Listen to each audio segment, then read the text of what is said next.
Buddy, there. Mary Magdalene. I've been looking for familiar faces. Peter, that big earthquake.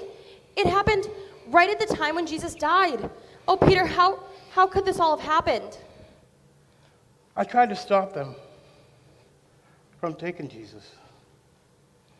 I did whatever I could. You tried everything? When they came for him, I grabbed a sword we had with us, cut off a man's ear.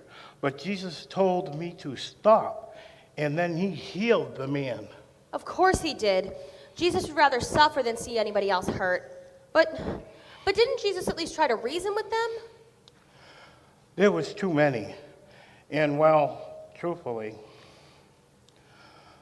I don't know. I ran away with the rest of the disciples.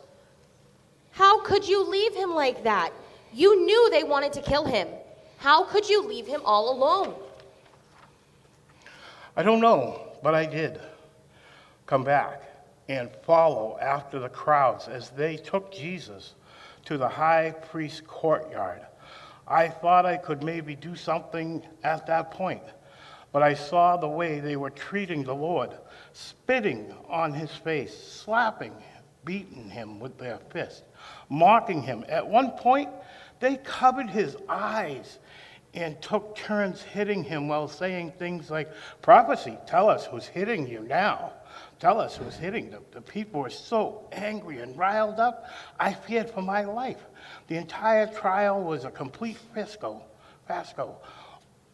So-called witnesses were stepping forward and outright lying. You could have acted as a witness. You could have told the truth. Why didn't you step forward?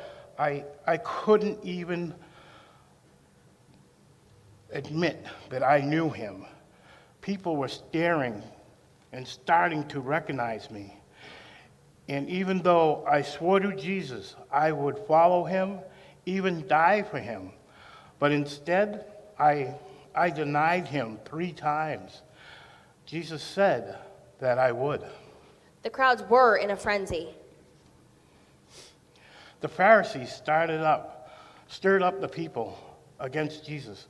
Imagine the people preferred to have their notorious criminal like Barbarius released instead of Jesus. There was nothing I could have done with everyone so worked up. I followed, but only at a distance. Us women as well. We kept to the shadows, afraid for ourselves. They made him carry his own cross. He kept stumbling, so tired and beaten, and not one of us stepped forward to help. And Jesus was so well guarded. The high priest made sure of it. What did they think? He was going to suddenly escape? He could have barely walked. Yet at one point, Jesus looked up at us, told us not to cry for him, but instead we should be crying for ourselves and our children. What did he mean by that? I do not know. How could we not cry for him as he struggled along in so much pain? Eventually, they became impatient and made a bystander carry the cross. It was too much for him. His robe, his whole body was so bruised and blood-soaked. The pain he must have had from the 40 lashes, I just can't imagine. The barbs would have torn away his flesh. And the thorns on his head. Then there was those people just going about their daily business like nothing unusual was happening, selling their wares to take advantage of the crowd, oblivious to the injustice, as he hung on the cross like a common criminal. And he did nothing wrong. How could people not see the injustice? I just stood by and watched as they nailed him to the cross. It felt the same as if I had put the nails into his flesh myself. I could not watch, and once when I did look up, there was just a moment when he looked at me. Even though he hung there, gasping to breathe, he seemed to look right at me, into my very soul. I felt like I died with him. And on some level, I know it should have been me on that cross. I'm deserving of death, not Jesus. What did Jesus ever do to anyone? Nothing. He did nothing wrong.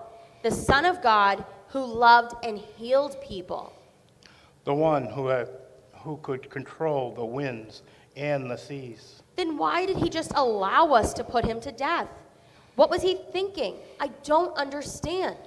I certainly do not want to see him die. What is so wrong with that? But Jesus kept rebuking for me, saying so.